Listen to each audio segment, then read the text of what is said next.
Hi guys, Nemo, founder of Nemo Power Tools. I just wanted to quickly show you how to replace a seal on your GRABO. After using GRABO for a very long time, you may get a little bit of damage on the seal. This here is extremely dirty. It's been used for over a year on a daily basis. The seal actually still works, but if you want to replace it, you can.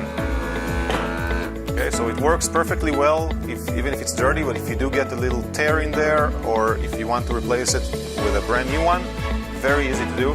What you need is a flathead screwdriver. Very carefully push the screwdriver right there between the plastic and the high friction silicone mold. Push it all the way in, pry it out, and then carefully take the old seal out of the GRABO. Now all you need to do is take the new seal, take it out of the protective plastic that it comes in, and push it in place.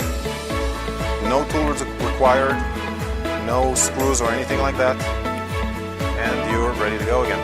There you go, guys. Keep up the good work.